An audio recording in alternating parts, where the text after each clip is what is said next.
கர்த்தர் உங்களோட பேசுகிற வார்த்தை, ரட்சிக்க வந்த இயேசு. ரட்சிக்க வந்த இயேசு எதற்காக ரட்சிக்க வந்தார்? அல்லேலூயா. கர்த்தரை ஆசீர்வதிப்பார். கெட்டு போனதை ரட்சிக்க வந்தார். அப்புறம் பாவிகளை ரட்சிக்க வந்தார். அப்புறம் நோயாளிகளை ரட்சிக்க வந்தார். கவலைப்படுகளை ரட்சிக்க வந்தார். வேதனையோடு இருக்கிறவரை ரட்சிக்க வந்தார். ஆண்டவர் தான் நாளில் ரட்சிக்க வந்த இயேசு என்ற தலைப்பிலே நாம் இன்னைக்கு பார்க்கின்றோம். இதனால் உண்மையானவே ஆண்டவர் பாவிகளை ரட்சிக்க இந்த உலகத்துக்கு வந்தார். எதற்கு வந்தாங்க? பாவிகளை ரட்சிக்க வந்தார். இரண்டாவது, கெட்டு போனதை, நசல் கொண்டதை, நாரினதை, துர்நாற்றமுடையதை ரட்சிக்க வந்த இயேசு. ஆமென். நம்முடைய ஆண்டவர் இப்பேற்பட்ட பாவங்கள் அவை ரட்சிக்க வந்த இயேசு. பாவத்தையும் சாபத்தையும் சிலுவையிலே வெற்றி சேர்ந்தார்.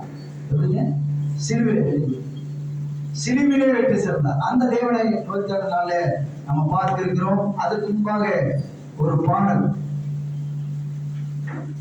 பாடி தேவனை நாமத்தை மகிமைப்படுத்தும்.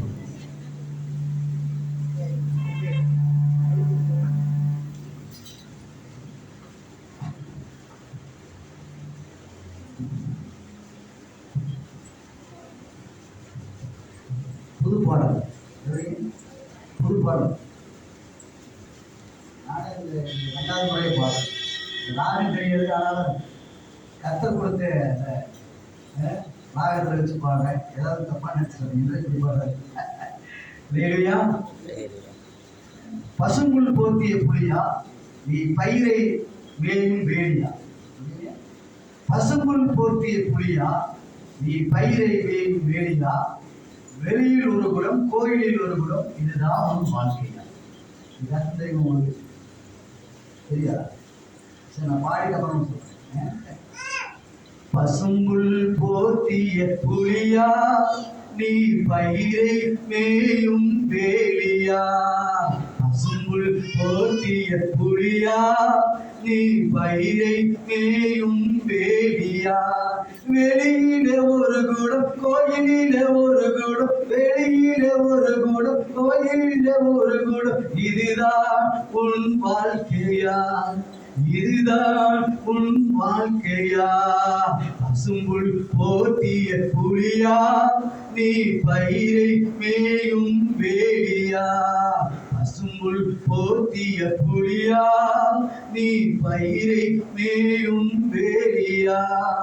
அனலும் இல்லாமல் குளிரும் இல்லாமல் வாழும் வாழ்க்கையில் பயனில்லை. அனலும் இல்லாமல் குளிரும் இல்லாமல் வாழும் வாழ்க்கையில் பயனில்லை. தேவன் மேலன்பும் பிறன் மேலன்பும் உனக்குள் இருந்தால் பயனும் இல்லை. தேவன் மேலன்பும் பிறன் மேலன்பும் உனக்குள் இருந்தால் பலனில்லை. பசும்புல் போர்த்திய புலியா, நீ பயிரை மேயும் வேலியா. பசும்புல் போர்த்திய புலியா, நீ பயிரை மேயும் வேலியா. வெளியிட ஒரு குடம், கோயிலிட ஒரு குடம், இதுதான் உன் வாழ்க்கையா. வெளியிட ஒரு குடம், கோயிலிட ஒரு குடம், இதுதான் உன் வாழ்க்கையா.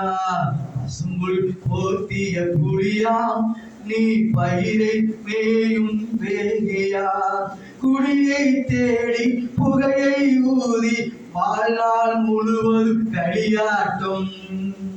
குடியை தேடி புகையை ஊதி வாழ்நாள் முழுவதும் களியாட்டும். ஆலயத்தில் மட்டும் மகா பரிசுத்தம், பயங்கரமான பாவக்குற்றம். ஆலயத்தில் மட்டும் மகா பரிசுத்தம், பயங்கரமான